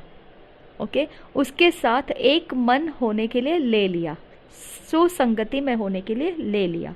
ओके, और फिर हमको उसने एक काम सौंपा है कि अब जाकर हमने अपने शब्दों से और अपने कृतियों से, ओके, अपना मकसद ऐसा बनाना है कि हम दूसरों को परमेश्वर के साथ सुसंगति में होने के लिए काम कर सके।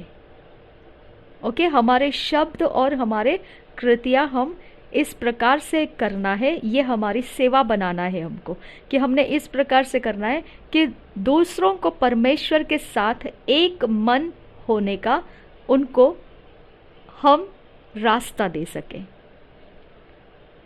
ओके, तो ये तरह से लिखा है, और यहाँ पे ऐसे हिंदी में ऐसे लिखा है, ये सब बातें परमेश्वर की ओर से है जिसने मसीह के द्वारा अपने साथ हमारा मेल मिलाप कर लिया और मेल मिलाप की सेवा हमें सौंप दी है। Hallelujah, thank you Jesus. धन्यवाद करते हैं पिता परमेश्वर। अब अगला वचन हम पढ़ेंगे, द पैशन ट्रांसलेशन में से पढ़ना है, हम पैशन ट्रांसलेशन में से पढ़ेंगे।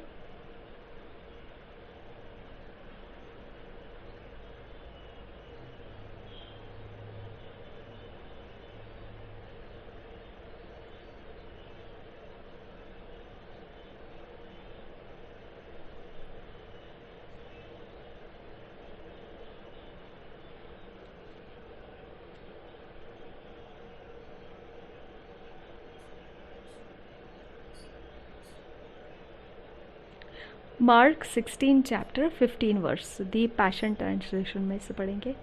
मार्क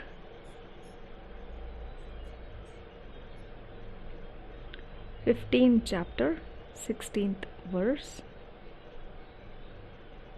TPT वर्जन में से।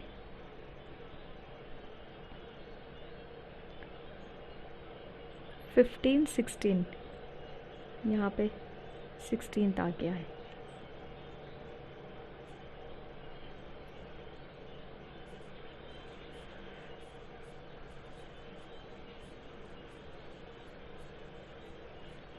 दी पैशन ट्रांसलेशन इंटरनेट से निकालना पड़ता है, क्योंकि हर एक ट्रांसलेशन हमारे पास मौजूद नहीं रहता है, तो हमने उसको इंटरनेट से निकालते हैं।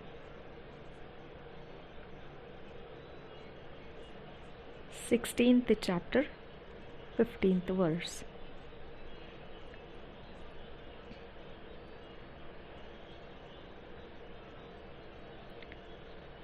सोलह अध्याय 15 वचन।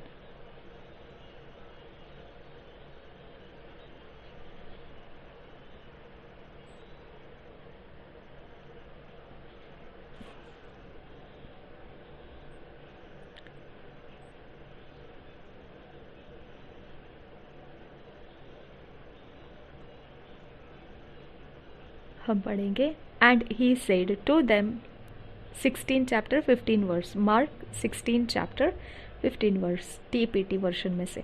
And he said to them, as you go into all the world, preach openly the wonderful news of the gospel to the entire human race. Whoever believes the good news and is baptized will be saved, and whoever does not believe the good news will be condemned. Hallelujah. Okay, तो हमको यहीं पे ध्यान रखना है, हमारे अंदर विश्वास ये एक बीज है, ठीक है, बहुत ज़रूरी बीज है। अगर हम सुसमाचार फैलाते हैं और किसी के अंदर विश्वास जल उठता है, उस जल उठने का वो इतना ज़्यादा हो जाता है कि वो प्रभु यीशु में उतर आता है, फैसला लेके कि मैं प्रभु यीशु के पीछे चलूँगा, और बस वो प्रभु यीशु का सब कुछ वो अर्पण हो जाता है। ओके, तो इसका मतलब वो चुन लिया गया है, बचा लिया गया है। लेकिन अगर ऐसा नहीं हुआ, जिसने विश्वास नहीं किया, तो फिर वो दोषी ठहराया जाएगा, है ना। तो यहाँ पे बहुत गहरी बात है। And he said to them, as you go into all the world, preach openly. देखो कैसे लिखा है यहाँ पर द पैशन ट्रांसलेशन में, तुम जब बाहर जाओगे जगत में, तब खुलेआम ये सुंदर समाचार को दीजिए, जो सुसमाचार है, और सारे मनुष्य जाति को दीजिए। उसने ऐसे नहीं बोला जो सुनेंगे उनको ही दीजिए, ऐसा नहीं बोला। उसने बोला सारे, जो सुने ना सुने फर्क नहीं पड़ता है, जैसे भी हो मनुष्य जाति में जैसी अवस्था हो वैसी अवस्था में, ओके, रास्ते पर, घरों में, कहीं पर होटल में, या कोई जो कहीं पर कोई जैसा ट्रैवल करते हैं गाड़ियों में, या ऐसा कहीं पर भी आप हो, आपने सुसमाचार देना ही देना है। ओके, आपको ये भेद नहीं रखना है, हाँ ये यहाँ तो मैं सुसमाचार नहीं दे सकता है, उसको तो मैं दे नहीं सकता, इसको मैं दे नहीं। आप जहाँ हो, आप स्कूल में हो, कॉलेजेस में हो, काम के जगह में हो, आप नौकरी में हो, आप जहाँ भी हो, आपको मनुष्य है तो मनुष्य जातियों के बीच में आपको सुसमाचार देना है। ओके, और आपको छोड़ देना है। उसके बाद अगर उसने विश्वास किया और दूसरी बात उसने बपतिस्मा लिया, वो बचा लिया जाएगा। यानी सिर्फ विश्वास करके काम नहीं चलेगा। हाँ, जो विश्वास भी करेगा और फिर उसका नतीजा क्या लेकर आएगा, वो बपतिस्मा लेगा और फिर आगे परमेश्वर में चलना शुरू करेगा। खत्म, वहाँ से वो नई सृष्टि बन जाएगा, नहीं तो उसके ऊपर दोष पड़ा रहेगा। इसी वचन को हम हिंदी में पढ़ते हैं, मरकुस रचित सुसमाचार, उसके 5 अध्याय का 16 वचन पढ़ेंगे। मरकुस रचित सुसमाचार उसका 5 अध्याय का, सॉरी मैं क्या बोल रही हूँ, 5 नहीं, सॉरी 16 अध्याय का 15 वचन, 16 अध्याय का 15 वचन। और उसने उनसे कहा, तुम सारे जगत में जाकर सारी सृष्टि के लोगों को सुसमाचार प्रचार करो। और देखिए एक बार पढ़ेंगे, मरकुस रचित सुसमाचार 16 अध्याय का 15 वचन। और उसने उनसे कहा, तुम सारे जगत में जाकर सारी सृष्टि के लोगों को सुसमाचार प्रचार करो। ओके, तो हमको कोई भेद करने के लिए नहीं बोला है, तुम सिर्फ इसको ही सुनाओ उसको ही सुनाओ, ऐसा नहीं बोला है। वहाँ पर बोला है तुम सारे जगत में जाकर सुसमाचार सुनाओ। हालेलुया। परमेश्वर इन वचनों में हमें फिट एंड फिक्स कर ईश्वरीय रचना, डिवाइन ऑर्डरलीनेस में हमको लेकर आ। नासरी यीशु मसीह के नाम में विनती करते हैं, सुन और कबूल कर पिता। आमेन, आमेन, आमेन।